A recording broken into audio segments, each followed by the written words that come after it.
Bonjour tout le monde, je suis ravie de vous retrouver dans cette nouvelle vidéo DIY plus ou moins. C'est pas vraiment un tuto puisque vraiment j'ai fait la première expérience avec vous en vidéo. J'ai jamais fait de résine époxy par exemple, donc voilà, ça a été vraiment pour moi une première expérience. Donc voilà, je vous montre un petit peu tous les processus, toutes les étapes de la réalisation et également mes erreurs. Parce qu'en fait, à vrai dire, je me suis inspirée d'une vidéo que j'ai vue sur YouTube, j'ai trouvé le résultat magnifique et j'avais absolument envie de reproduire la même chose chez moi. Mais comme je viens de vous le dire, c'est la première fois que je faisais toutes ces expériences. J'ai fait pas mal d'erreurs, donc voilà, je vais vous indiquer à tel moment ou quel moment j'ai pu faire des erreurs pour que vous puissiez ne pas les faire justement. Voilà, c'est un petit peu une vidéo cool où on essaye ensemble voilà, de créer une jolie table. Moi personnellement ça va être une table qui va rester dans la chambre de ma fille pour qu'elle puisse dessiner tranquillement. Donc c'est pour ça aussi que j'ai mis de la résine, comme ça si elle déborde, je pense que ça va se nettoyer beaucoup plus facilement. Mais moi qui ai vu le résultat final là, je peux vous dire que je suis en admiration devant mon travail. Même avec beaucoup d'erreurs. Donc cesse de blabla, je vous laisse tout de suite avec la suite de la vidéo. Gros bisous! J'ai acheté cette table chez Tocomanie pour 11,99 €. Donc comme vous le voyez à l'arrière de la table, il y a 3 réceptacles pour les pieds, ce qui va me permettre de surélever le support. Si vous n'avez pas de quoi surélever le support, pensez à mettre des gobelets ou des punaises parce qu'en fait on va mettre de la peinture dessus, ça va tout couler. Donc vous aurez besoin de gobelets en plastique, de petits bâtonnets pour touiller, mélanger, de la peinture acrylique, celle-ci vient de chez Montmartre, je l'ai achetée sur Amazon et en fait je me suis trompée, mais c'est de la peinture acrylique qui est déjà mélangée avec du pouring, donc vous devez surtout pas la mélanger avec du pouring.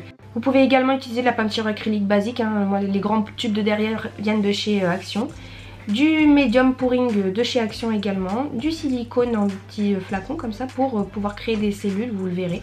Et donc je viens mettre en fait mes couleurs dans chacun des gobelets.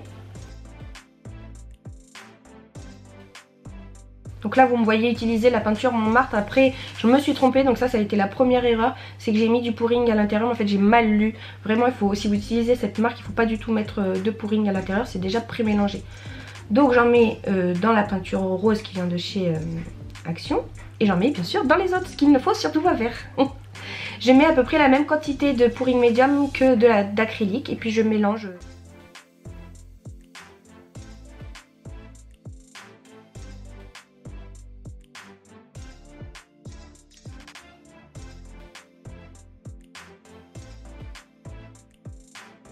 Donc là je me suis rendu compte que ma peinture était très liquide, ce qui ne devrait pas être le cas, c'est pour ça que j'ai rajouté de la peinture et je commençais donc à me poser certaines questions. Donc écoutez, je reprends mes pots de peinture, je recommence, je vide tout ce qui me reste des tubes du coup dans les gobelets et sans cette fois-ci rajouter de pouring médium. Mais finalement comme j'avais plus assez de peinture, j'ai quand même utilisé ce que j'avais fait la première fois dans les premiers gobelets et j'ai tout mélangé parce que je savais que j'allais pas avoir assez de peinture. Ensuite je rajoute un peu d'eau dans le verre rose pour créer une texture pâteuse mais qui coule quand même assez. Donc là au début elle est très pâteuse, donc voilà, je rajoute de l'eau petit à petit pour que ça coule de plus en plus, que ça devienne voilà de cette consistance là. Ensuite je viens rajouter quelques gouttes de silicone liquide dans chacun des gobelets. Vous voyez que j'ai également préparé 2 gobelets blancs. Et puis ensuite place à la créativité, donc j'ai pris 3 gobelets que je vais disposer ensuite sur la table et donc dans chacun des gobelets je fais un peu les mélanges de couleurs que je veux. Donc vraiment là vous faites vraiment comme vous le sentez, vous choisissez les couleurs dont vous avez envie.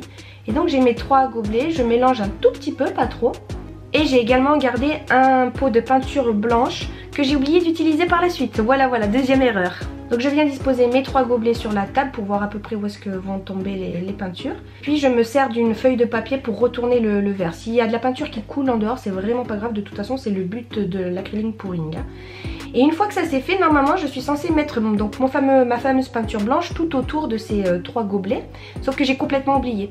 Mais vous, faut pas l'oublier parce que sinon vous allez manquer un peu de peinture. Vous verrez que moi ma peinture a tendance à... elle coule pas trop quoi, parce qu'il m'en manque. Donc à la fin j'étais obligée un petit peu de souffler. Donc là je fais couler, j'essaye de faire de jolies formes, j'hésite pas, j'ai vraiment pas peur à ce que la peinture coule, c'est vraiment le but pour que la peinture aille bien sur les rebords de la table. Et j'essaye de faire étendre les couleurs de sorte à ce que ce soit bien joli. Donc là vous voyez la peinture elle a du mal un petit peu à se rendre de partout. Donc j'ai dû souffler à certains endroits pour pousser un petit peu la peinture. s'il y a des trous sur les rebords de la table, et ben, j'essaie de pas passer mon doigt pour étaler la peinture.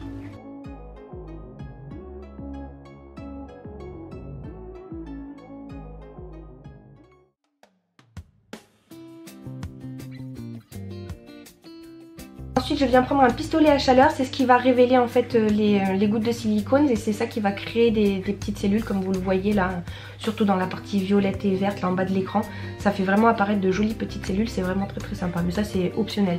Si vous en voulez pas, vous mettez tout simplement pas de silicone dans vos gobelets. Et donc voilà le résultat après 48 heures de séchage. J'avais ensuite envie de créer des sortes de petites coulures argentées, sauf qu'en fait mon pot à peinture argentée, l'embout est trop gros, donc j'avais envie de faire une espèce de poche à douille pour de la peinture argentée pour que ça sorte vraiment de manière très finement. Et puis je suis un petit peu les couleurs qui se sont créées sur ma table. Je fais ça totalement de manière aléatoire, il n'y a pas de règles, je suis un petit peu les couleurs, j'en mets un petit peu de partout pour que ce soit quand même assez homogène et harmonieux.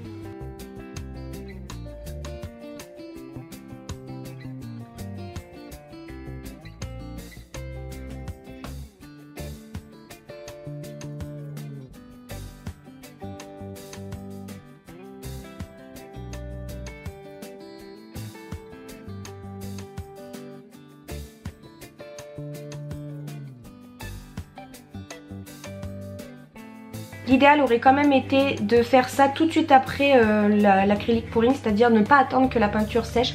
Comme ça l'argenté aurait pu se fondre vraiment de manière beaucoup plus naturelle dans la peinture. Alors que là j'ai dû utiliser du coup un petit pinceau pour étaler un peu la peinture parce que ça faisait vraiment trop de relief, ça faisait vraiment trop de traits sur la table, chose que je ne voulais pas trop.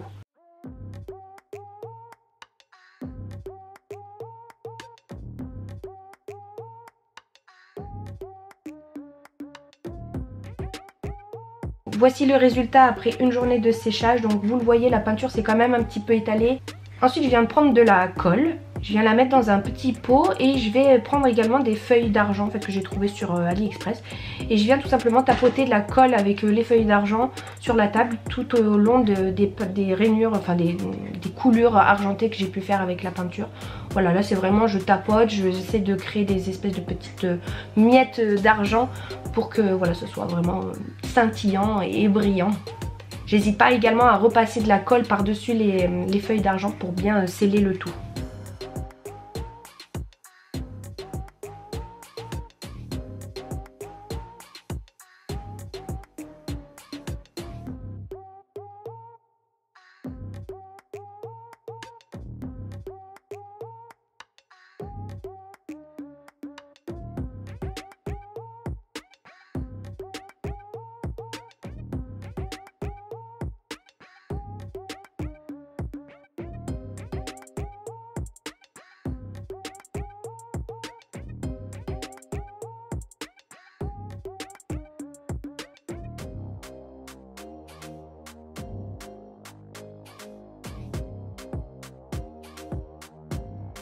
Et donc voici le résultat après une journée de séchage également. Je trouve déjà le rendu super beau.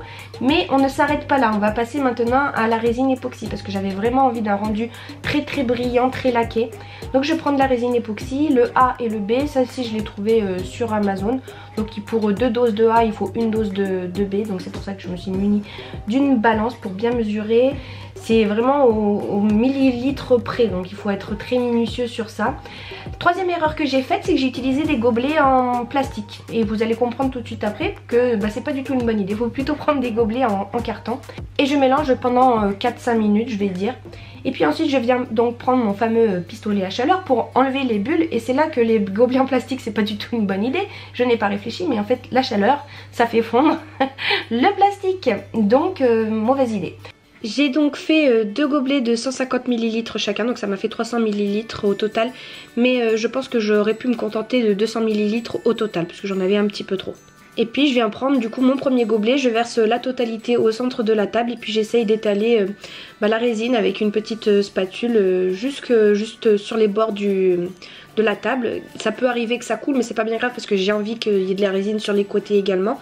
Mais voilà, j'essaie tout d'abord de la faire étaler jusque sur les bords. Le travail de la résine, c'est un travail qui est minutieux, il faut vraiment prendre son temps, attendre que la résine s'étale bien. Il faut surtout penser à ce que votre plan de travail soit à niveau, c'est-à-dire que s'il a le moins du monde penché, ben la résine elle va pencher également et il n'y aura pas de la résine de partout. Une chose aussi très importante à préciser, c'est qu'il faut vous protéger, c'est-à-dire qu'il faut porter des gants, il faudrait aussi porter un masque A2P2, des lunettes de protection, etc. parce que ça peut vous créer des allergies. Et ensuite seulement je vais prendre de la résine au centre de la table pour essayer d'en appliquer sur le bord de la table du coup, mais avec mon doigt en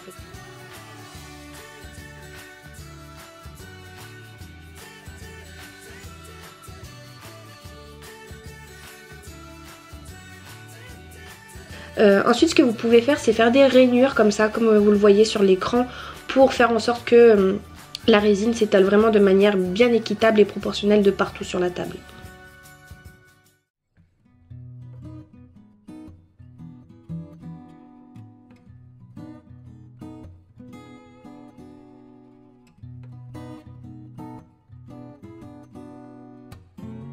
Et ensuite vous laissez sécher ça pendant 48 heures.